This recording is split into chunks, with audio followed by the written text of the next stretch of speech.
Hello, everyone, and thank you for watching my YouTube video today. I want to introduce Jane Elliott, the founder of the experiment of blue-eyed, brown-eyed. This is a social experiment where she go deep into the structure of racism and how racism is working with people like looking like me and growing up in a white majority society, and even people who are on the African country and all around the world. So the video is in English, and the title is Anti-Racism Educator Jane Elliott. There's only one race, the human race.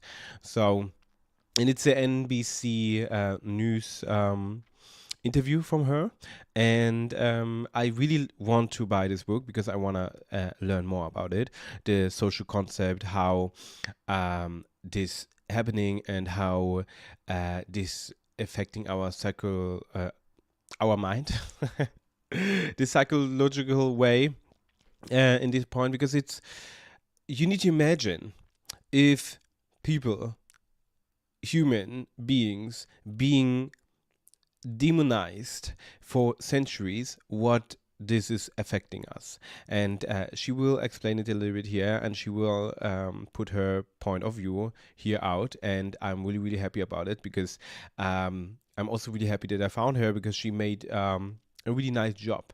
So let's go. Well, I said if I were black, they'd have killed me a long time ago. That's a statement. If she would be black, they would kill her already. They killed me a long time ago. So, because she started with this when Martin Luther King was killed on a protest. And when she saw it on the news, she had enough. And she's doing her education work 50 years now, over 50 years, because the video is 6 years old. So, and she, as a white woman, was committed to fight against racism. And I'm really happy that she put it in her own face, because racism was based of European beliefs and was spread over the world to make them more superior to other ethnicities. But in the end, we are one human race. And if I were black and saying the things I say, I wouldn't be alive. Bullshit! No, you're not gonna say I'm sorry there's racism. No, I do not have to ask you nicely. I consider this exercise an injection of the live virus of racism. This exercise the next time you say. In 1968, Jane Elliott conducted an exercise with the third grade pupils. This is the blue-eyed, brown-eyed, because the stereotype is if you have blue eyes, you are more social accepted, and you are more, you get treated immediately better if you have this blue-eyed. She put it in this way. And if we see the ideology of Hitler and race theory, you can see that blonde people and blue-eyed people are superior and smarter and all this kind of things. And after I saw that, it was amazing how discrimination and racism affecting people in the longer term and in a really long stage. It was crazy.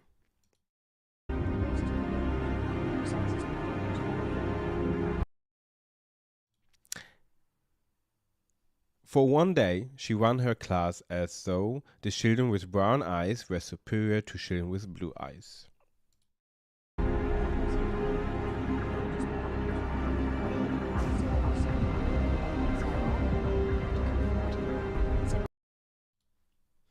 She has been using the exercise to educate people about the insidious effects of racism ever since.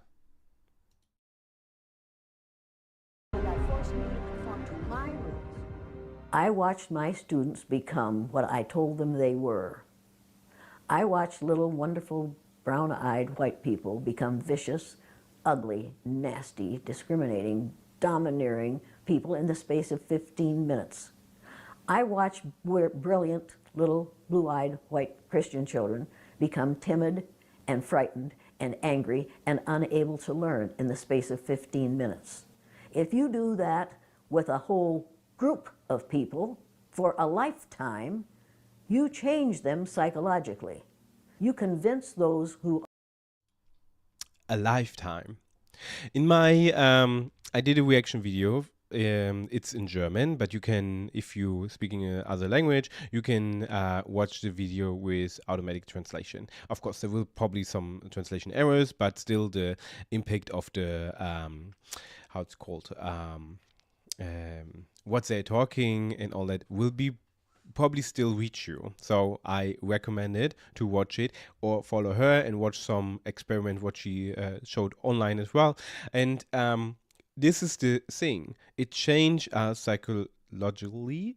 And sorry, this is not my first language. And this is the point here, in my opinion, that what it's doing with us all the time. I said in my reaction video that I have how it's called, it's not fearing, but I'm feeling really uncomfortable when people mention that I'm intelligent, because how I grew up, how I was reading all this about black people and all that, and I think my inner child is a little bit broken in this sense, that this also one friend, she told me this and I started to cry, and this was really intimidating that because it is, in my opinion, it's not a huge word, but in the same time it makes me kind of feeling visible somehow, but in the same time it was like, why it's affecting me so much. And she explained it in this short sentence, in my opinion. Are analogous to the brown-eyed people, that they are superior, that they are perfect, that they have the right to rule. Did you learn anything this morning? I think I learned from the experience of feeling like I was in a glass cage and I was powerless. I realized this morning that there were very few times in my life that I've ever been discriminated against, very few. And you convince those who take the place of the blue-eyed students that they are less than. How did they feel yesterday? Down like a dog on a leash. If you do that for a lifetime, what do you suppose that does to them? You find out that there are people of color who refuse to live down to our expectations of them. I am now watching, at the national level, that exercise that I did based on eye color being reenacted in the government of the United States of America. I've done this with people of all ages for the last 50 years. Now think about that. Next. Since I saw the protest in America there, if I go through my childhood, I grew up with a white mom, and in my opinion, she was well educated in racism, and she taught us to we need to do double than the other people do. We need to be what's it called? We adapted. If we are friendly, if we are nice, if we are kind and posh, have a posh talking, that we are kind of somehow a little bit safe. But if we are loud, if we are extroverts and all that, this is not that much seen and not that welcomed at all. And she definitely prepared us in a certain way, that we can be still loving our skin color, even the people are reacting differently to us. And she definitely taught us we need to make more every day and hard working. And I think that's kind of where I have my workaholic gene. So that I always driving. It's not just, it's linked to ADHD as well, but in the same time, a lot of people saying, "Oh, Buba, you're doing a lot," and I still have the feeling I don't do much, and I don't exceed my limit so far.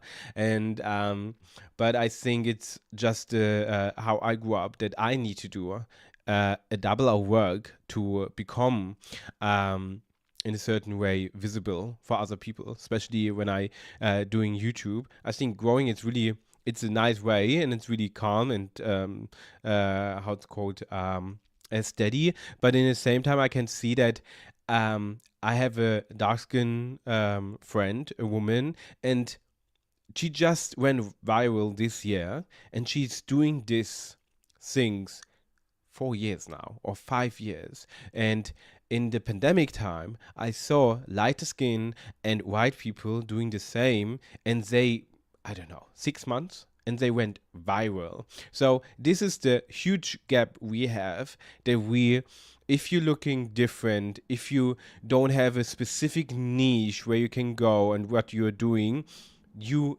need to have time. And this is a pity, and definitely a waste of source, I would say, because a lot of people then probably start to give up because they get frustrated with the process and all that. But it's, everything is linked in the systemic racism, which we should definitely fight more. And especially people who have the who are not affected by racism or otherism, and have the right and have the power and the willpower to talk about it and get visibility for them, and educate other people, and try to educate on a level where you say, hey, do you know what? Here we have creators over here. I screen them. They looks nice. Maybe I will invite them. Or if you want, if you like the content, follow them as well. So shout out to people not in your community. Sometimes would help as well. Next year, it will be the 50th anniversary of the killing of Martin Luther King Jr. and the beginning of the blue-eyed, brown-eyed exercise. When are we going to learn? Yes, when? I don't know.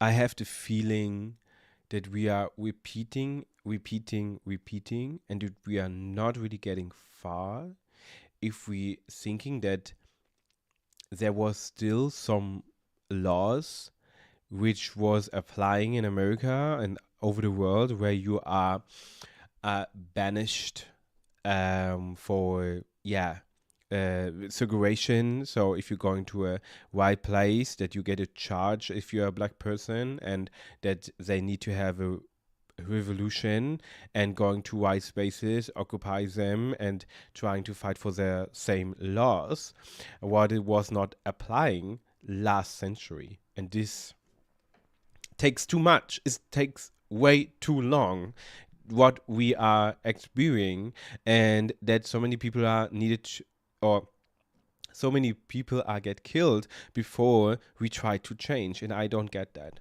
Why we are not on the stage to saying that we are one human race and not separate human beings. I don't know. It's when I have no idea. When are we going to put a stop to this? White people's number one freedom in the United States of America is the freedom to be totally ignorant about those who are other than white. We live in the land of the free and the home of the brave. White people are the free, and people of color have to be brave. I want this situation to change. I want it to be such that no black person has to have courage to get up in the morning, any more than I, as a white person, have to have courage to get up in the morning. This is the most important book you or I or anybody else will ever read. The book, if you're interested in this kind of things, I definitely want to buy this book, The Myth of Race, from Robert Wald Sussman. I definitely will read this book, and if I read this book, then I will talk about it. So that's why. If you're a reader, buy this book and try to learn. Educator. Every educator should refuse to perpetuate the myth of white superiority. There's only one race. It's the human race.